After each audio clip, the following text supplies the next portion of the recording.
محترم سامعین، بہت سارے عنوانات پر اور بہت سارے زندگی کے گوشوں پر بہت ساری باتیں ہمارے سامنے آئی۔ ہمارا یہ پروگرام جو ہفتہ واری ہوتا ہے، ہر اتوار کو کسی نہ کسی مسجد میں منعقد ہوتا ہے اور اس سے لے کر عشاء تک چلتا ہے۔ کوئی الگ سے ٹائم نہیں لیا جاتا اور اس میں ہم کوشش زیادہ تر یہ کرتے ہیں کہ ہمارے نوجوان شرکت کریں۔ آج کا ہمارا نوجوان صرف آج ہی نہیں، جب سے کائنات بنی ہے اور پچھلی تاریخ میں بھی اس نوجوان کی ایک اہمیت ہے۔ یہ نوجوان جس محاذ پر کھڑا ہوا ہے وہ محاذ کامیاب ہوا۔ جس طرف اس نے اپنی نظر دوڑائی ہے کامیابی ہی اس کا مقدر بنی۔ لیکن آج افسوس کے ساتھ کہنے دیجئے، ہماری نوجوان پیڑھی، ہمارے نوجوان بھائی، ہماری نوجوان نسل آج اسلامی تعلیمات سے کوسوں دور، ہر اعتبار سے۔ ہونا تو یہ چاہیے تھا کہ یہ نوجوان آج ہمارے سامنے نبی کریم صلی اللہ علیہ وسلم کی سیرت کے مطابق اپنی زندگی گزارتا، لیکن اس نے تمام پہلوؤں کو چھوڑ کر صرف اپنی خواہشات کی اتباع کرنا شروع کر دیا۔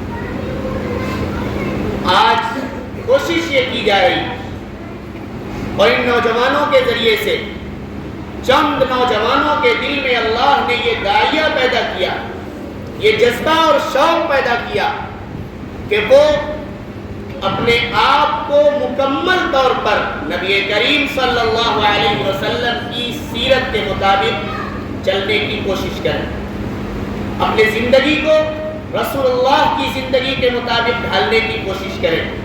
یہ تو صرف ان کا جذبہ تھا، ان کا جذبہ آگے بڑھتا ہے، شوق آگے بڑھتا ہے، اور پھر ان کے دل میں یہ جذبہ اور داعیہ پیدا ہوتا ہے کہ ہم ہر مسجد میں جا کر نوجوانوں کو دعوت دیں اور اسی محلے کی مسجد میں، جس محلے کی مسجد میں وہ نماز پڑھتے، جس سے ان کا تعلق ہے، جو اس مسجد میں وہ بارہا آتے اور جاتے اور نمازوں میں شرکت کرتے، ایک دن ہفتے میں انہی نوجوانوں کو اسی مسجد میں جوڑ دیا جائے اور ان کو نبی کریم صلی اللہ علیہ وسلم کا طریقہ، ان کی سیرت، ان کی سنت اور ان کے لائے ہوئے پیغام کو ان کے سامنے پیش کیا جائے اور انہیں نئی راہ دکھائی جائے، اور کوشش یہ کی جائے کہ وہ بھی ہماری طرح اپنے دل میں یہ جذبہ اور شوق پیدا کریں کہ ہمیں بھی رسول اللہ صلی اللہ علیہ وسلم کے طریقے کو اپنانا ہے۔ آج سب سے بڑی کمی یہ ہے کہ جس کی ہر مسجد میں اور ہر مجلس میں دعوت دی گئی، نماز کی دعوت، کہ آج گویا ہماری زندگی اگر کھنگالی جائے، دیکھی جائے، نمازوں سے بھی خالی ہے اور نبی کی پوری زندگی کی سیرت سے بھی خالی ہے۔ ایمان کے بعد سب سے پہلی دولت جو چیز تھی، سب سے پہلا حکم جو تھا اللہ رب العزت والجلال کی طرف سے اور نبی کریم صلی اللہ علیہ وسلم کی شریعت مطہرہ کے اندر، وہ تھا نماز پڑھنا۔ آج ذرا ٹھنڈے دل سے اپنے سینے پر ہاتھ رکھ کے، سینے میں جھانک کر، گریبان میں جھانک کر ذرا غور کیا جائے اور دیکھا جائے کہ ہم نمازوں کی کتنی پابندی کرتے ہیں۔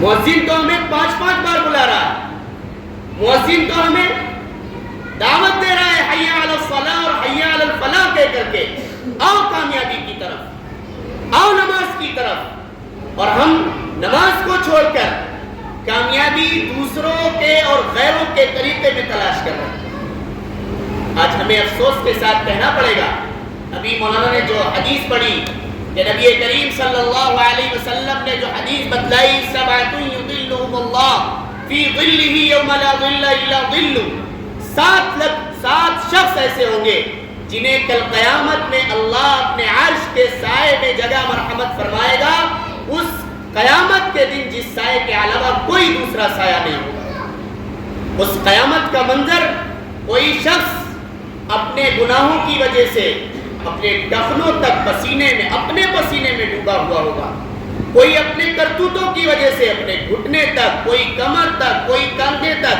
کوئی گردن اور کوئی پورا کا پورا اپنے پسینے میں ڈوبا ہوا ہوگا. یہ اس دن کی ہولناکی ہے. اور اس دن اللہ رب العزت والجلال اپنے عرش کے سائے میں جگہ مرحمت فرما رہا ہے. اس میں سے ایک شخص ایسا ہے، نبی کریم صلی اللہ علیہ وسلم نے فرمایا وَرَجُلٌ قَلْبُهُ مُعَلَّقٌ فِي الْمَسَاجِدِ. ایک شخص ایسا ہے جس کا دل مسجد میں لٹکا رہتا ہے. اللہ بتلائیے کیا وہ شخص اپنا دل نکال کے کھوٹی میں ٹانگ دیتا ہے کیا؟ نہیں. نبی کریم صلی اللہ علیہ وسلم بہت باریکی طور سے لطیف اشارہ کرنا چاہتے اور یہ بتلانا چاہتے ہیں کہ گھٹی میں ٹانگنے کا مطلب یہ نہیں، مسجد میں لٹکانے کا یہ مطلب نہیں، بلکہ اس کا مطلب یہ ہے کہ ابھی ایک مرتبہ نماز پڑھ کر گیا ہے، ابھی اللہ کے سامنے رکوع اور سجدہ اور قیام کر کے گیا ہے، ابھی اللہ کے سامنے نماز کی حالت میں ایک عجیب و غریب حیت کے ساتھ اللہ کو یاد کر کے گیا ہے، اور مسجد سے باہر نکلا ہے اپنے خاندان والوں کے ساتھ، اپنے معاشرے کے ساتھ، اپنے بیوی بچوں کے ساتھ، اپنے کاروبار اور دکان کے ساتھ، اپنی کھیتی باڑی کے ساتھ جڑا ہوا ہے، اپنے کاروبار اور معیشت کے ساتھ جڑا ہوا ہے، لیکن اس کا دل مسجد ہی کی طرف لگا ہوا ہے. اس کے دل میں یہ کھٹکا ہے، کہیں ایسا تو نہیں ہوا اپنے کاموں میں لگ کر، اپنی ضروریات میں مصروف ہو کر، اپنی دکان میں مشغول ہو کر ہم غافل ہو گئے ہوں اور اللہ کے منادی نے اذان دے دی ہو اور مسجد تک ہم نہ پہنچ پائے. یہ کھٹکا لگی ہوئی ہے، کہیں تو ہماری نماز تو نہیں چھوٹ گئی، کہیں ہماری تکبیر اولیٰ تو نہیں فوت ہو گئی، کہیں ایسا تو نہیں ہوا کہ امام نے نماز پڑھا دی ہو اور ہم جماعت میں شرکت نہ کر سکے ہو. یہ تعلق اگر ہمارا مسجد سے جڑ جائے تو کل قیامت کے دن ہمیں بھی عرش کے سائے میں جگہ ملے گی، جس عرش کے سائے کے علاوہ کوئی سایہ نہیں. یہ نبی کریم صلی اللہ علیہ وسلم کی تعلیمات، آپ کا پیغام ہے امت کے لیے، آپ کا پیغام ہے نئی نسل کے لیے، نوجوان بھائیوں کے لیے. لیکن آج افسوس کے ساتھ کہنے دیجئے کہ آج ہم نے سب کام کیے ہیں، اللہ کو یاد نہیں کیا. سب کام کیے ہیں، اللہ کو یاد کرنے کا طریقہ نہیں سیکھا ہے. سب چیزیں سیکھی ہیں، نماز پڑھنا نہیں سیکھی. آج افسوس کے ساتھ کہنے دیجئے یہاں پر بہت سارے ہمارے بڑے بھی ہیں جو ہمارے دادا اور والد سے بھی بڑی عمر کے لوگ ہیں، ہمارے چچا کی عمر کے ہیں، ہمارے بھائی کی عمر کے ہیں، سبھی لوگ ہیں یہاں پر. کتنے سالوں سے نماز پڑھ رہے ہیں؟ کسی کو نماز پڑھتے ہوئے 40 سال ہو گئے، کسی کو نماز پڑھتے ہوئے 30 اور 32 سال ہو گئے، کسی کو اس سے بھی زیادہ 50 اور 60 سال ہو گئے ہیں. ہماری نئی نسل 25 سال 30 سال کی ہو چکی ہے، ہمارے نوجوان بھائی 18 سال سے اوپر ہو چکے ہیں اور نماز پابندی سے پڑھتے ہیں. لیکن کیا نماز میں جو جو چیزیں پڑھی جاتی ہیں وہ چیزیں ہم نے صحیح تلفظ کے ساتھ یاد بھی کر لی؟ کیا ہم پڑھتے ہیں؟ 40 سال سے ہم وتر کی نماز روزانہ عشاء کے بعد پڑھتے ہیں، اس میں دعا قنوت پڑھنا واجب ہے. کیا اس کے الفاظ صحیح طریقے سے ہمیں یاد بھی ہیں یا نہیں؟ دعا قنوت یاد بھی ہے یا نہیں؟ تشہد جسے ہر نماز میں اگر 4 رکعت والی ہے، 3 رکعت والی ہے تو 2 مرتبہ ہم پڑھتے ہیں، ہر 2 رکعت پر، 4 رکعت پر، 3 رکعت پر، اور 2 رکعت والی ہے تو ایک بار تو پڑھتے ہی ہیں، جسے علماء نے فقہا نے واجب بتلایا ہے. کیا تشہد ہمیں مکمل یاد ہے؟ اور یاد بھی ہے تو کیا صحیح تلفظ کے ساتھ یاد ہے یا نہیں؟ آج عام طور پر شکایت ہوتی ہے اور یہ کہا جاتا ہے نماز ہم پابندی سے پڑھتے ہیں لیکن نماز میں ہمارا دل نہیں لگتا. نماز میں جیسے ہی نیت باندھی دنیا بھر کے خیالات ہمارے ذہن و دماغ کے اندر آنے لگتے ہیں. اس کا علاج علماء نے بتلایا کہ آپ جو چیزیں پڑھ رہے ہیں نماز کے اندر اسے ترجمے کے ساتھ یاد کیجئے، اس کی تشریح کے ساتھ یاد کیجئے، اور پھر یہ عربی زبان ہے، ہم اردو بولنے والے، ہم عربی کے علاوہ زبان بولنے والے، بس ہم نے الفاظ رکھ لیے اور ہماری زبان جیسے ہی ہم نے نیت باندھی اللہ اکبر کی اور اس کے بعد مشین کی طرح سے چالو ہو جاتی. ہمارا ذہن بھی نہیں جاتا کہ ہم نے اپنی زبان سے کون سا لفظ نکالا ہے اور ہم اللہ کے سامنے کھڑے ہو کر کیا کہہ رہے ہیں. بس اللہ اکبر کہا اور مشین چلنے لگی، ذہن اس کی طرف کچھ نہیں گیا کہ ہم نے کیا کہا، کیا پڑھا، الفاظ صحیح نکلے بھی یا نہیں نکلے، اور اس کے بعد ہم نے سلام پھیر دیا. کیا کہاں سے آئے؟ نماز پوری ہو گئی، نماز پڑھ کر آئے، اللہ کو یاد کر کے آئے، کیا کہا تھا اللہ کے سامنے. کیا کہا تھا اللہ کے سامنے؟ کون سی تسبیح بیان کی تھی؟ کون سی بڑائی اللہ کی یاد آپ نے اللہ کے سامنے کھڑے ہو کر کی تھی؟ کچھ ہمیں اور آپ کو پتہ نہیں۔ اگر اس ترجمے کے ساتھ، مفہوم اور مطلب کے ساتھ ہم نے نماز کو سیکھا ہوتا اور نماز میں پڑھی جانے والی صورتوں کو، پڑھی جانے والی ان دعاؤں کو جو تشہد کی شکل میں، درود شریف کی شکل میں، دعائے معذورہ کی شکل میں، دعائے قنوت کی شکل میں پڑھی جاتی ہیں، اگر اس ترجمے کے ساتھ پڑھیں گے تو ہر لفظ ہمیں معلوم ہوگا ہم اللہ سے کیا کہنا چاہیں گے۔ ثنا پڑھا جا رہا ہے، کتنی اللہ کی بڑائی بیان کی گئی۔ سبحانک اللہم، ہم پاکی بیان کرتے ہیں اللہ تیری، وبحمدک، تیری تعریف کے ساتھ۔ پوری کائنات میں لوگ ایک دوسرے کی تعریف کرتے ہوں گے، آج میں تیرے سامنے کھڑا ہوں، تعریف کے لائق صرف تو ہے۔ وتبارک اسمک، تیرا نام بہت بلند ہے۔ دنیا کے لوگ اپنا نام بلند کرنا چاہتے ہیں، دنیا کا کوئی شخص کہتا ہے میرا نام بہت اونچا ہے، نہیں، اس کائنات کو بنانے والے آپ ہیں، آپ کا نام بلند ہے۔ وتعالی جدک، آپ کی بزرگی بہت بڑی ہے، اونچی ہے، برتر ہے۔ ولا الہ غیرک، اور آگے کہا کہ آپ کے علاوہ کوئی معبود نہیں ہے۔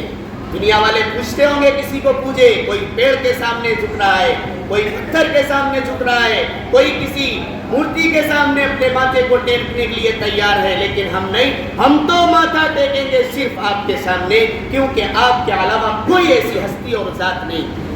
ایک ثنا ہے، پڑھنے کے لیے علماء سے پوچھیں گے اس کا پڑھنا کیا ہے، علماء کہیں گے سنت ہے، چھوٹ جائے گی نماز پھر بھی ہو جائے گی، لیکن اس کے مفاہیم اور ترجمے کے اوپر آپ غور کیجئے، کتنی اہمیت کا حامل اس کا ترجمہ ہے۔ اگر ہم نے ترجمے سے سیکھا ہوتا اور پھر ہم اللہ کے سامنے یہ چیزیں کہہ رہے ہوتے تو مجال ہے ہمارا ذہن بھٹک جائے، مجال ہے ہمارا دل کسی دوسری طرف چلا جائے، مجال ہے ہمارے ذہن اور افکار کے اندر کوئی ایسی چیز آ جائے جو اللہ کو چھوڑ کر دوسری طرف۔ صحابہ رضی اللہ عنہم نے ایسی نمازیں پڑھی ہیں کہ ان کے پیروں میں تیر لگا ہے، اور کسی ڈاکٹر نے، طبیب نے یہ کہا ہے کہ آپ اس تیر کو نکلوا لیجئے، انہوں نے کہا زخم بہت ہے، درد بہت ہوتا ہے، ہم نہیں نکلوائیں گے۔ لوگوں نے کہا اس سے جان بھی جا سکتی ہے، پریشان بھی ہو سکتے ہیں، تکلیف بڑھ بھی سکتی ہے، صحابی ہیں۔ کسی نے کہا کہ جب یہ نماز میں مشغول ہو جائیں تب آپ ان کے تیر کو نکال لیجئے، انہیں پتہ بھی نہیں چلے گا۔ کیسے شوق سے نماز پڑھی تھی، اور انہوں نے نیت باندھی، اس ڈاکٹر اور حکیم نے، طبیب نے تیر نکال بھی لیا، اور جب سلام پھیرا تو کہنے لگے شاید تم لوگ تیر نکالنے آئے ہو، شاید تم لوگ اس تیر کو نکالنے آئے ہو جو میرے پیر میں لگا ہوا ہے۔ انہوں نے کہا میں نے تو نکال بھی لیا۔ وہ کہتے ہیں اللہ کی قسم مجھے پتہ بھی نہیں چلا کہ تم نے تیر نکالا۔ آپ سوچئے ذرا، تصور کیجئے کیسا انہماک تھا، کیسا اشتغال تھا اللہ کی طرف، کیسے شوق اور جذبے کے ساتھ وہ نمازیں پڑھتے تھے۔ آج ہماری نماز کیا ہے؟ آج ذرا سا ادھر پھٹ ہوتا ہے، ہمارے ذہن میں آ جاتا ہے ذرا سا نمازی میں گردن اٹھا کے دیکھ لیں کہ کیا ہو رہا ہے، کہیں سے آواز آئی تو یہ ہوتا ہے جلدی سے سلام پھیرے اور اس مجمع کو دیکھے جا کر کے، اس منظر کو دیکھے جا کر کے جو ہو رہا ہے۔ اللہ کی طرف کیسا اشتغال، کیسا شوق اور جذبہ ہمارا اور آپ کا ہے۔ ان تمام توجہات کو دلانے کے لیے یہ چھوٹے موٹے پروگرام کیے جاتے ہیں، دیکھنے میں حقیقتاً یہ چھوٹے ہیں، لیکن نبی کی شریعت بتلانے کے اعتبار سے، نئی نسل کو سیدھی راہ دکھانے کے اعتبار سے یہ بہت اہمیت کے حامل ہے۔ نماز سب سے بڑی اور اہم عبادت ہے، ایمان اور یقین کے بعد، کلمے کے بعد، اس کی طرف ہمیں توجہ دینی۔ اس میں جو قرآن پڑھتے ہیں، سورتیں پڑھتے ہیں، افسوس کے ساتھ کہنے دیجئے کتنے سال ہو گئے ہمیں نماز پڑھتے ہوئے، اگر ہم نے شروع میں، بچپن میں، یا جب سے ہم نے نماز پڑھنا شروع کیا 10 سورتیں یاد تھیں، 6 سورتیں یاد تھیں، 5 سورتیں یاد تھیں، آج بھی ہم اسی کو بار بار پھیرتے رہتے ہیں اور انہی کو گھما پھرا کر پڑھتے رہتے ہیں۔ کیوں ہماری سورت میں اضافہ نہیں ہوا؟ کیوں ہم نے اتنی سورتیں یاد نہیں کی کہ دن بھر کی جتنی رکعتیں ہیں ہر سورت کو ایک رکعت میں پڑھ لیا جائے، دوبارہ مکرر نہ کرنا پڑے، دوبارہ ریپیٹ نہ کرنا پڑے؟ کبھی اس کی طرف شوق اور جذبہ ہوا؟ اور جو لوگ پڑھتے بھی ہیں وہ کیسا پڑھتے ہیں؟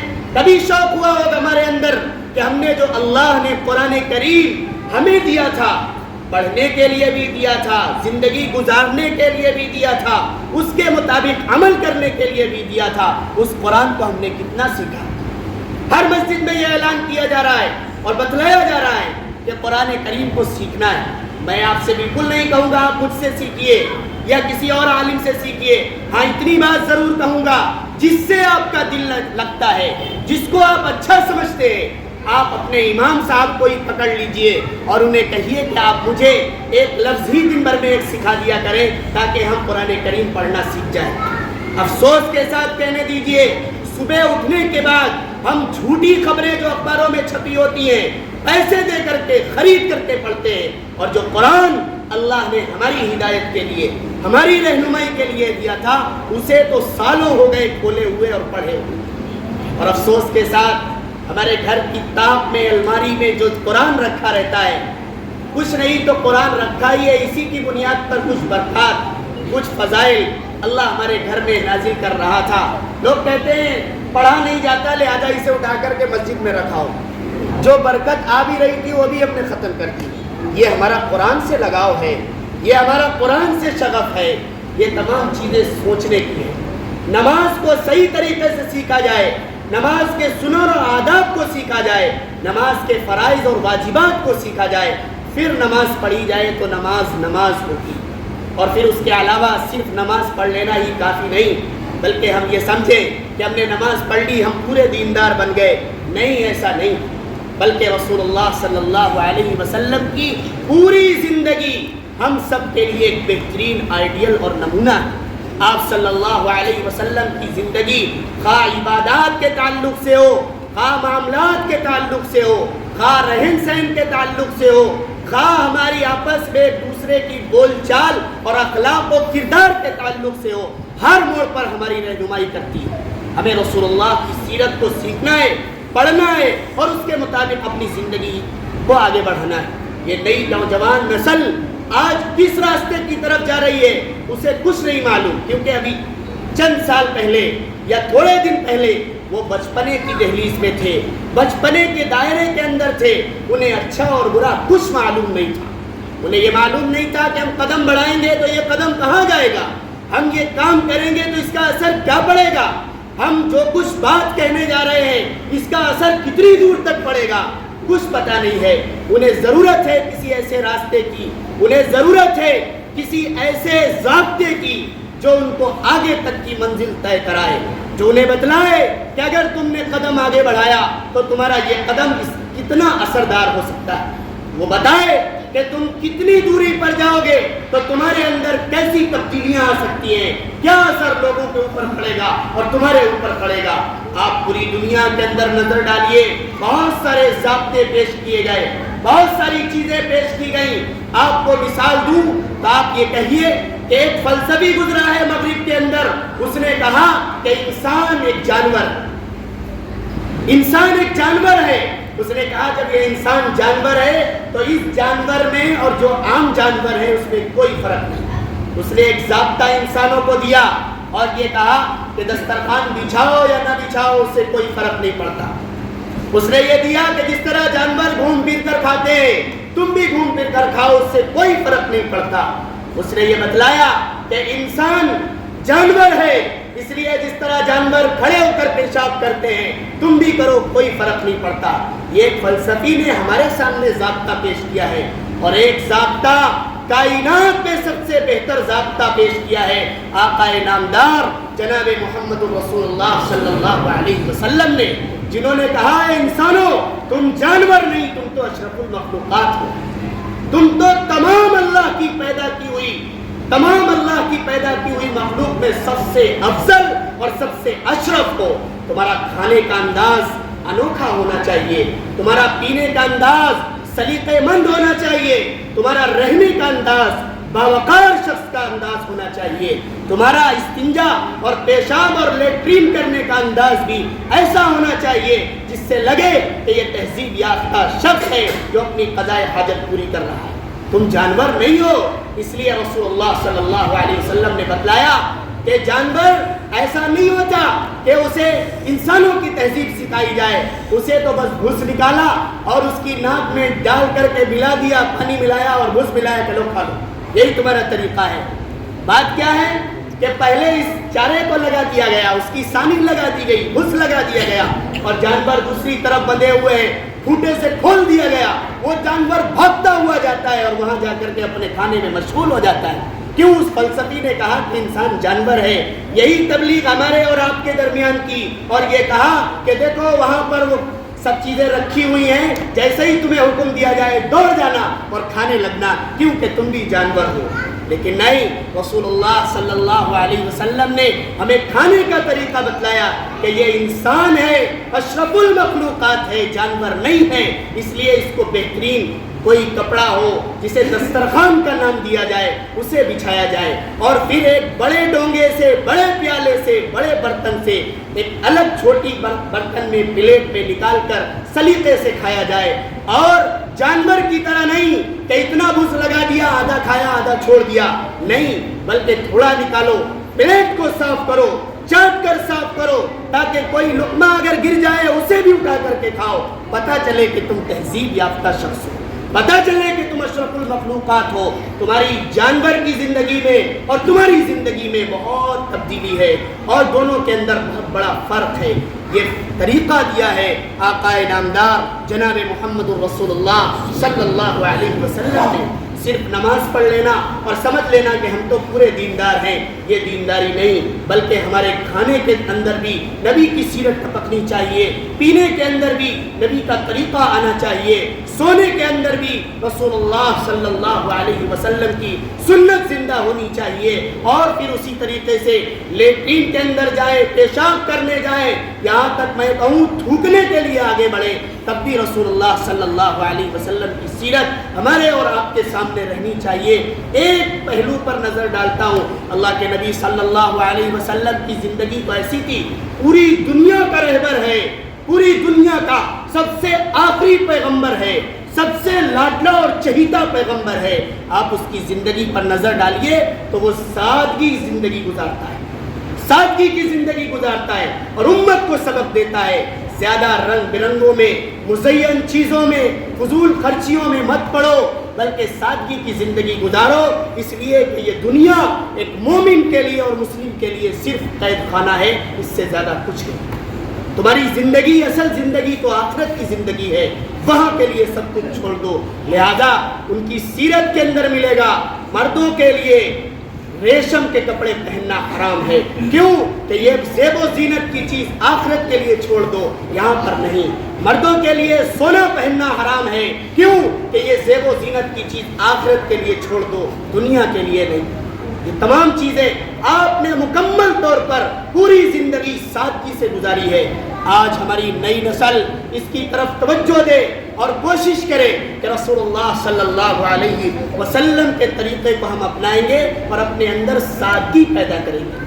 سادگی کا مطلب یہ نہیں ہے کہ بالوں کے اندر 6 مہینے تک نہ کنگھی کریں گے نہ تیل لگائیں گے، اور یہ بھی نہیں ہے کہ اگر سردی شروع ہو جائے تو 15 دن تک نہائیں گے، نہیں، یہ سادگی نہیں، یہ تو گھنونا پن ہے۔ رسول اللہ صلی اللہ علیہ وسلم نے جو ہمیں اور آپ کو سیرت دی ہے اس میں تو یہ بتلایا، ایک صحابی ایسے گزرے جن کے بال ایسے ہی بکھرے ہوئے تھے، کنگھی کیے ہوئے نہیں تھے، عجیب حیت لگ رہی تھی۔ آپ نے ان کو بلایا اور پوچھا کیا تمہارے پاس نہانے کے لیے صابن نہیں؟ کیا تمہارے پاس سر میں کنگھی کرنے کے لیے اور تیل ڈالنے کے لیے تیل اور کنگھی نہیں ہے؟ یہ سلیقہ سکھلایا ہے رسول اللہ صلی اللہ علیہ وسلم نے، ہر موڑ پر سادگی کے ساتھ، صفائی ستھرائی کے ساتھ اللہ کے رسول صلی اللہ علیہ وسلم نے ہمیں تعلیم دی۔ لہذا جو چیزیں ہم چند ہزار میں، چند 100 میں کر سکتے ہیں، ان کو کئیوں ہزار میں، 10 20 ہزار روپے میں کرنا، اس کے بارے میں رسول کی تعلیم ہے۔ ان المبذرین کانوا اخوان الشیاطین، کہ فضول خرچی کرنے والے شیطان کے بھائی ہیں۔ یہ تعلیم ہے رسول اللہ کی کہ جب تمہاری چیزیں، تمہارے کام جب آسانی کے ساتھ سادگی طور پر پورے ہو جا رہے ہیں، پھر تمہیں زیادہ سے زیادہ خرچ کرنے کی، فضول خرچی تک پہنچنے کی ضرورت نہیں، ورنہ تمہارا شمار شیطان کی لسٹ میں ہوگا۔ یہ تمام طریقے سکھلائے ہیں رسول اللہ صلی اللہ علیہ وسلم نے۔ اس کے بعد بھی اگر زندگی اور آگے بڑھتی ہے، شادی بیاہ کا موقع آتا ہے، وہاں پر بھی رسول اللہ صلی اللہ علیہ وسلم نے سادگی کی تعلیم دی اور یہ کہا کہ بہترین نکاح وہ ہے جس میں کم خرچ ہو۔ آج افسوس کے ساتھ کہنے دیجئے مہینوں پہلے سے تیاریاں ہوتی ہیں اور پھر اس کے بعد کتنا خرچ کیا جاتا ہے، کئیوں لاکھ روپے تو ایسے ہوتے ہیں جس کا نکاح سے اور شادی سے کوئی تعلق نہیں ہوتا، وہ پہلے ہی خرچ ہو جاتے ہیں۔ یہ تمام چیزیں رسول اللہ کی سیرت نہیں، آپ کی پوری زندگی آپ دیکھیں گے سادگی کے ساتھ گزری ہے۔ آپ نے کھجور کی چھال کا بستر اور اسی کی تکیہ لگا کر کے زندگی کاٹی ہے۔ آپ نے وہ کپڑے پہنے ہیں جس پر پھٹ گیا تو پیبند لگا لیا۔ آپ نے وہ کھانا کھایا ہے کہ اگر آپ نے دوپہر کو کھایا تو شام کو نہیں ہے، اور شام کو کھایا تو صبح کو نہیں ہے، اور صبح کو کھایا تو دوپہر کو نہیں ہے۔ حضرت عائشہ صدیقہ رضی اللہ تعالیٰ عنہ فرماتی ہے جو آپ کی زندگی کا ایک بہترین پہلو ہے جو سادگی کی طرف توجہ دلاتا ہے کہ ایک مہینہ ہو گیا، یعنی ایک چاند نکلا اور پھر اگلے مہینے کا دوسرا چاند نکلا اور میرے گھر میں چولہا نہیں جلتا تھا۔ یہ رسول اللہ صلی اللہ علیہ وسلم کی سادگی کا عالم ہے۔ آپ نے ایک مرتبہ بہت بھوک سے تڑپ رہے، آپ باہر نکلے، ابو بکر بھی آ گئے، کہنے لگے، پوچھا کیسے آئے؟ کہ اللہ کے رسول بھوک نے باہر نکال دیا۔ تھوڑا آگے بڑھے، حضرت عمر بھی آ گئے، پوچھا کیا ہوا؟ کہنے لگے بھوک نے باہر نکال دیا۔